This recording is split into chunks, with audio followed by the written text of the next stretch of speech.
We're nerds and we like to write. We're nerd writers. Hello, nerd writers. Today's video comes to you in 3 parts. Part 1, random thoughts. Part 2, thoughts on NaNoWriMo. And Part 3, thoughts on thoughts. So I was playing this online game with my friend, and he asked his brother-in-law and cousin to join us. And then he disconnected because his internet was not working out right. So then these other 2 guys, who I don't know at all, each have mics. And so they start discussing zombies. And so I'm sitting in this chat that my friend brought me into, waiting to play a game that we are now not playing because my friend disconnected. And I'm listening to 2 guys talk about zombies. It's very strange. It doesn't work to do a cut if you just lean over like this and say your other thing does it. Like, hello, goodbye! Or I can get really close. Part 2, NaNoWriMo. I'm just gonna say that I love NaNoWriMo. I think part of it is because I'm super competitive, and when I see people who get higher word counts than me, I just get really mad, and then I write a ton, and then I have a ton written, so I mean it works. But I'm kidding, I don't get mad. I get very inspired. That's the polite word for very competitive. But so far, day 3 has been my favorite day, just based on what's been going on in this story. Today, it was so hard because I have these 2 different characters, and one of them is a spy, so they're like, I don't know, conflict is built in because they lost their parents and they want to find out what happened to them, and there's a bad guy chasing them, basically, and so there's all this, like, intense drama happening in their life.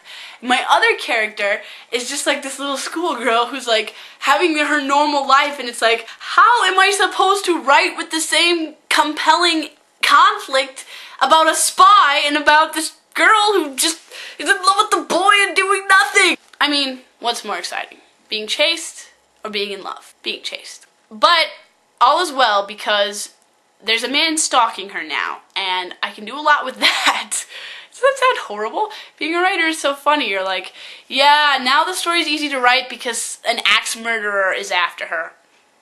Part 3, thoughts on thoughts. Okay, so this part may seem kind of obscure in relationship to the other ones, but there are like a few ties. So basically this is kind of a theory I've been thinking about. A lot of the time we think of thoughts as words, or because like when we're thinking about something and then we express it, it comes out in words.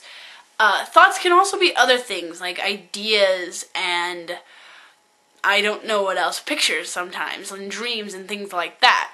But a lot of the time what we kind of narrowly think of thoughts are as words. Maybe thoughts are something that are much bigger. Maybe we lack the ability to fully process them, and maybe that's why we have dreams, for example.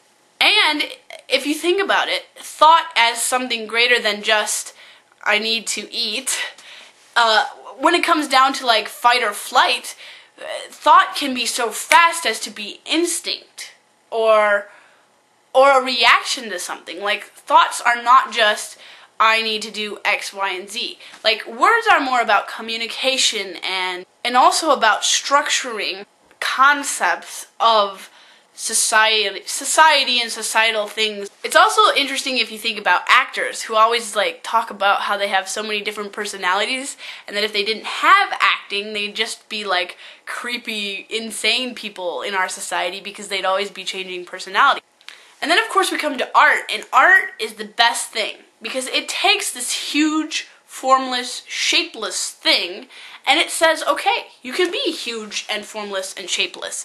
This is a medium where you get to run wild and leave your footprints everywhere, and then your footprints, what you do when you run through the paint, when you run into the words, when you take a photograph, when you make a short film, when you compose a piece of music, the adventure, the mess you make, the chaos that you let unfold becomes the piece, the work of art.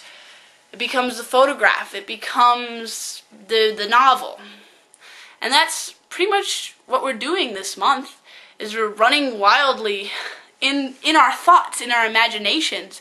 And what we come out with is a representation of something that's greater than we are, something that's bigger, and something that's normally like focused out of us in something that's normally focused out of us in black and white, but now is in color.